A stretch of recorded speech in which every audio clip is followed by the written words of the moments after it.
बेसुध पड़े हुए। माँ का रिश्ता क्या होता है? मंदिरों में जा कर के चिल्लाते हैं लोग, हे अम्बा मैया, हे जगदम्बा, हे दुर्गा, हे माई दाई। लेकिन जो अपने घर में अम्बा रंभा जगदम्बा का रूप लेकर माँ बैठी है, उसको भूल गए हैं। याद रखना, जो अपनी माँ का सम्मान करता है, जो अपनी पत्नी को खुश रखता है, जो अपने घर की बेटियों को संस्कार और संस्कृति सिखाता है, तो मंदिर की देवियाँ उसको बहुत आशीर्वाद देती है। क्योंकि ये दुर्गा देवी, लक्ष्मी देवी ये सब जानती है कि जब घर की देवी को इसने धक्का मार दिया है, अब मेरे दरबार में आया है, तो मेरे भी धक्का मार सकता है। इसलिए कोई देवी देवता आपसे मिलते ही नहीं, क्योंकि वो डरते भी हैं तुम खतरनाक हो। दुनिया भर के देवताओं की तुम पूजा करते हो, लेकिन आपके पूज्य बड़े भाई, आपके पूज्य पिताजी, आपके रिश्ते में जो पूज्य हैं, उनका अगर सम्मान करते हो, सभी देवता भरपूर आशीर्वाद देते हैं। फिर मिट्टी छोड़ सोना बन जाएगी, जहाँ खड़े हो जाओ वो धरती तीर्थ बन जाएगी, और तुम्हारा घर तुम्हारे लिए मंदिर हो जाएगा, तुम्हारा कर्म ही धर्म बन जाएगा, और तुम जब सोओगे तो वही दंडवत प्रणाम का फल देगा, और तुम जब हंसोगे तो याद रखना, तुम्हारी हंसी में भी फूल झरेंगे और पूरा संसार खुश हो जाएगा। अपने आप को निर्मल बनाइए और अपने घर के सदस्यों का ख्याल भी रखिए, उनको अनुशासन में भी रखिए, और स्वयं को बच्चा ही मत समझिए। आप अगर बोलना सीख गए तो बच्चे नहीं हैं, चलना सीख गए तो बच्चे नहीं हैं। आप कुछ मांगना सीख गए कि मुझे पेंट चाहिए, मुझे ये चाहिए, वो चाहिए, तो बच्चे नहीं आप हैं। जहाँ चाहिए सीख गए हो, अब तुमको कुछ करना भी चाहिए, क्योंकि ये कर्म मनुष्य के जीवन का श्रृंगार है। भगवान कृष्ण बचपन में गौएं चराने जाते थे। भगवान राम गुरु वशिष्ठ के यहाँ गाय को स्नान कराते थे, जंगल से लकड़ी तोड़ कर लाते थे। विश्वामित्र के चरणों में भगवान राम पूजा के लिए फूल तोड़ने जाते थे। जब जनकपुर में पुष्प वाटिका में फूल तोड़ने गए, फूल तोड़ते समय राम को पसीना आ गया। सीता जी देवी मंदिर में पूजा करने आई थी। सीता की सखियों ने कहा कि तुम्हारे योग्य वर तो यही दिखाई दे रहे हैं। राजा जनक ने क्यों धनुष तोड़ने का प्रण लिया है? फालतू, अगर ये तो तोड़ भी नहीं पाएंगे लग रहा है, क्योंकि फूल तोड़ने में तो पसीना आ रहा है, तो धनुष तोड़ने में इनका पता नहीं क्या हाल हो। तो ये धनुष तोड़ने का लफड़ा क्यों रखा है? सीधे विवाह इनसे कर देना चाहिए, तुम्हारे योग्य वर है। सीता जी मुस्कुराती हैं और उनको चिंता हो जाती है। वास्तव में ऐसा व्यक्तित्व, ऐसी प्रतिभा, ऐसा सुंदर स्वरूप, ऐसा गुणज्ञ और ऐसा कलाकार पहली बार मेरी दृष्टि में आया है। हे देवी, यही मेरे पति बने। फूल तोड़ पाए न तोड़ पाए, पर धनुष इनसे टूटना चाहिए। राम जी धनुष छूते हैं, टूट जाता है। सीता जी खुश हो जाती हैं, तालियां बज जाती हैं। आए हुए सब राजकुमार सोच में पड़ जाते हैं कि छोटा सा बालक धनुष कैसे तोड़ देता है। याद रखना, जीवन में जहाँ विशेष गुण होते हैं तो विशेष कलाएं होती हैं। सफलता वहाँ पर चरण चूमती है। अपने अंदर कुछ और चिंता की जरूरत नहीं है। नई नई कलाओं को विकसित करो, नए नए गुणों को अपने अंदर विकसित कीजिए।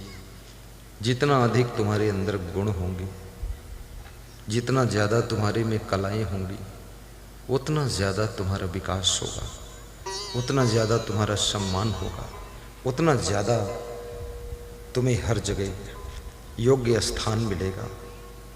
कलाकार बनो, कलह कलेश मत करो, होशियार बनो, समझदार बनो, मैच्योरिटी होना चाहिए, हल्कापन मत रखो, गंभीरता रखो, धैर्य भी रखो, सहनशीलता भी रखो, प्रसन्न भी रहो, दूसरों का आदर भी करो, स्वयं के सम्मान की ख्वाहिश मत रखो, सबको सम्मान दो, सब ही मान प्रदे आप अमानी। सबका सम्मान करने वाले का धरती पर कहीं अपमान नहीं होता है, और जो दूसरों का अपमान करता है उसका कहीं न कहीं अपमान जरूर होता है, अपमान जरूर होता है। इसलिए दूसरों को सम्मान दीजिए। माताओं बहनों का हमेशा लिहाजा लीजिए, आदर रखिए। कभी आप बस में जा रहे हैं, कोई माता बहन खड़ी है, उसको सीट दे दीजिए, आप खड़े हो जाइए। उसकी आत्मा से तुमको आशीर्वाद मिलेगा, तुम बस के मालिक बन जाओगे। याद रखना, जो नारियों का हमेशा आदर करता है, लिहाजा रखता है, रिस्पेक्ट करता है, इनकी मर्यादाओं को तोड़ता नहीं है, वो व्यक्ति, ऐसी कोई उसकी मनोकामना नहीं है जो पूरी ना हो। और जो रोज प्रवचन सुनता है, सत्संग का रसिक है, ज्ञान को ध्यान से सुनता है, उसके जीवन के दुख अपने आप सुख में बदलना शुरू हो जाते हैं, उसकी बीमारियां भी दूर होने लग जाती हैं। गुरु कृपा से उसको हर तरफ से सफलता मिलने लग जाती है। मेरे पास कल फोन आया कमल साहू खपरी धमतरी से, बोले गुरुदेव मेरा पूरा गांव आश्चर्य में पड़ा है, गांव में बहुत लोग सर्विस करते हैं, मेरे पास सर्विस भी नहीं है, खेत भी छोटा है, मेरा पिताजी बहुत मस्त मौला है, वो काम में ध्यान कम देता है, और मैं जो है एक छोटी दुकान है किराना की, आपको मैं भगवान से भी ज़्यादा मानता हूँ। गुरुदेव लोग कह रहे थे कि तेरे पुत्री हुई है, पुत्र नहीं होगा। मैंने कहा अगर असंग देव में श्रद्धा मेरी है तो होगा जरूर। बोले पुत्र भी हो गया और 3-4 ट्रक भी हो गए और 10-12 लाख की नई कार लाया हूँ। अब आप बताओ और उन्नति करूं क्या? तो हमने कहा और ट्रक ले लो 2-4। धन कमा तो इतना कमा कि धन कमाने की हद कर दे, धन कमा तो इतना कमा कि धन कमाने की हद कर दे। अगर पीढ़ी दर पीढ़ी से घर में गरीबी है तो उस गरीबी को भी तू रद्द कर दे, गरीबी को भी तू रद्द कर दे। जय जय जय। मध्य प्रदेश डिस्ट्रिक्ट देवास की महान भक्त श्री विक्रम सिंह का फोन आया सुबह। कह रहे थे गुरुजी 17 एकड़ जमीन लिया हूँ, 2 एकड़ आपके नाम से है। तो मैंने कहा मेरे नाम से क्यों लिया? बोले मतलब 2 एकड़ का जो प्रॉफिट है वो आपको दान करूँगा। तो हमने कहा अभी तो अपनी फैमिली संभालो। बोले 15 एकड़ में फैमिली। तो हमने कहा अच्छा। बोले प्रमोद शुक्ला आपके महान भक्त हैं और हम दोनों भक्त मिल करके 2 एकड़ का प्रॉफिट आपको देंगे, 15 एकड़ में आधा हम बांट लेंगे। तो बोले 90,000 प्रॉफिट होगा साल में आपका। तो हमने कहा सब पहले ही बताए दे रहे हो, कहीं कम हुआ तो बोले बता इसलिए रहा हूँ कि अपनी तपस्या भी लगाए रहना, ताकत लगाए रहना। अपने बिजनेस में गुरु को भी स्थान दीजिए, अपने खेती बाड़ी में भी स्थान दीजिए, अपने घर का सबसे श्रेष्ठ सदस्य गुरु को मानिए और गुरु के प्रवचन को ही मार्गदर्शन समझिए और अपने जीवन में गुरु को सच्चा साथी मानिए। मित्रों में सबसे श्रेष्ठ मित्र उनको मानिए और याद रखना पिता तो पिता है ही, गुरु तो परम पिता है, परमात्मा का रूप होता है। मेरे पास से एक सज्जन ने फोन किया, उत्तर प्रदेश डिस्ट्रिक्ट अलीगढ़, मुकेश जाट। बोले स्कूल खोल दूं गुरुदेव? हमने कहा बिल्कुल मत खोलना। और कुछ नहीं पूछा, मैंने मना कर दिया मत खोलना।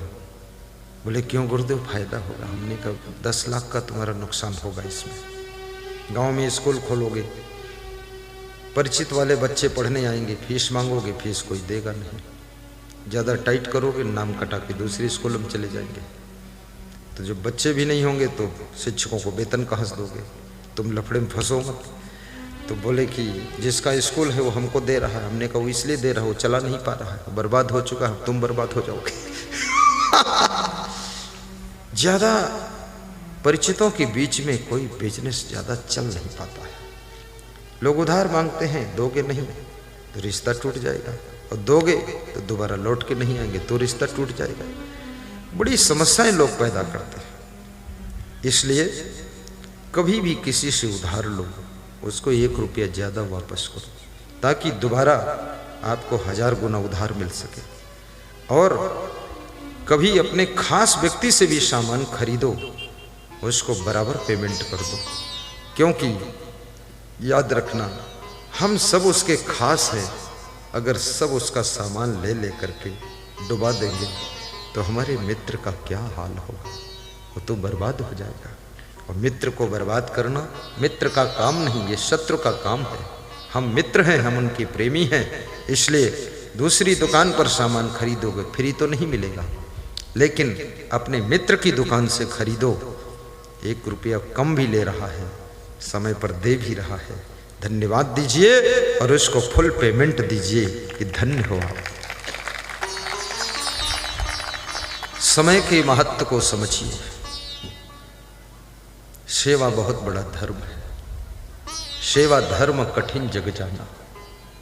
शास्त्र कहते हैं संसार में सेवा धर्म कठिन है, क्योंकि सेवा वही कर सकता है जिसके अंदर आलस्य नहीं होता है।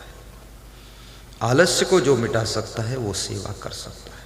जिसके अंदर अभिमान नहीं है वो सेवा कर सकता है, क्योंकि अभिमानी व्यक्ति जूठी थाली धोने में ही उसको प्रॉब्लम आ जाएगी। सेवा अभिमान से मुक्त आत्मा, लोभ से मुक्त आत्मा, आलस्य से मुक्त आत्मा ही कर पाती। और सेवा वह सीढ़ी है जिस पर चढ़ करके मनुष्य स्वर्ग को प्राप्त करता है। हमारा धर्म हो सेवा, हमारा कर्म हो सेवा। गौ माता की भी सेवा कीजिए। सेवा करने से तुम्हारा भाग्य उदय होगा।